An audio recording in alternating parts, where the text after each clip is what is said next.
Right, the first one we have here is the DW291 for 45 Singapore dollars. This is the square version. So yeah, this is the latest one I got. It has a gold display with multiple world time. So you can actually change. Here it says UTC, so GMT 0, which is like UK timing. 5 alarms, timer, stopwatch, and then if I click here, yeah, it goes to New York, London, Paris, and yeah, Singapore, back to Singapore. So yeah, this is the latest one I have in the heavy duty range, because this is sorry, let me go take it back. This is up to 200 meters, HD resist, heavy duty water resistance. Yeah, and it's a metal bezel. So this is, I think, the most heavy duty one that I have. Made in China, unfortunately. I know a lot of people prefer made in Thailand, made in Vietnam, made in Japan, but these are hard to find in Singapore.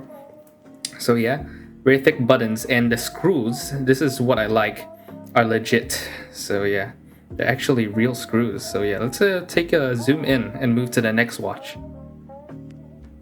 So the next one we'll be talking about is the AE1500. So this is the one I brought into the Philippines for my everyday driver. I brought this to the gun range. And yeah, it's in negative display. So as you can see, the numbers are in white and the background is black. But yeah, it's kind of scratched because when I went to the gun range video over here to the right. But yeah, when I went to the gun range, when I was lying prone and shooting, I leaned to the left and got it scratched up on gravel. But yeah, it's a very big watch face, which is something I like about it. So it's very easy to tell the time. View angles, look at that. From this angle, you can still see the 2208. So alarm, timer, stopwatch. Unfortunately, you can only choose one time zone to check. So I set it to GMT plus 0, which is UK time, or just what's that thing called? Is it Greenwich? But yeah. So GMT 0. Singapore is GMT 8. So yeah, very nice. And it has the countdown. It counts to 10, and then when it goes to the next sequence of 10, it will go down and the bar will renew. Next we have is the W219, also circular and also in negative display. This one is way more better. 3350. It's like the little brother to the AE if you prefer something less flashy. There we go. So yeah, if you prefer something less flashy, this one is for you. But yeah, it's like a smaller version, but only 50 meters of watch resistance. I forgot to mention also, the two bigger watches have 10 years of battery life. Well, this one, I think they didn't state it explicitly, but usually I think it should be 5. So yeah, normal negative display, 24 hours, alarm, stopwatch, and no time zones for this because this is more of a smaller and budget model, so less features. So yeah, but still, I like the look, I like the negative display, and small on the wrist if you are looking for something to exercise with, or just, you know, more casual and less flashy. The last Casio I own on the list is the classic W21H. Basically, it's like a ruggedized, I think, F91, because it has, I think, the same module. It's just that it has an extra plastic shell about it. So yeah, same thing, 50 meters water resistance. I forgot the time the battery lasts. But yeah, same features, it's about the same. Alarm, stopwatch, and that's all. So let's do a backlight test for all of them. Bravo 6, going dark.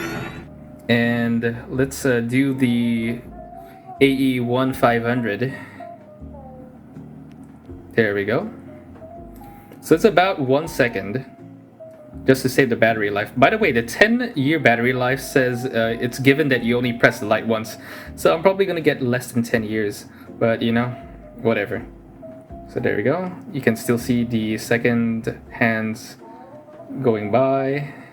Very nice. And let's go to the DW291. So this one is slightly special because you can actually change the duration of the backlight. So if I go to here,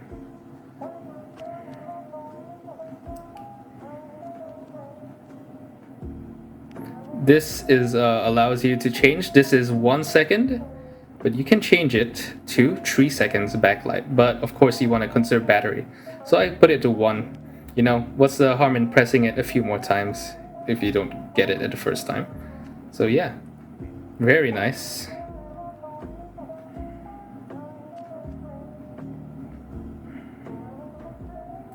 Alright, the next is the less flashy budget line. The 291 and the 298, they're like successors of each other. Basically, it's how long you press it, so you can hold it all the way. So this is more useful if you people prefer it. So yeah, all orange, just hold it down as long as you can, like that. Probably draining the battery life, but whatever. This one as well. So yeah, this one's brighter. Probably because it's a positive display.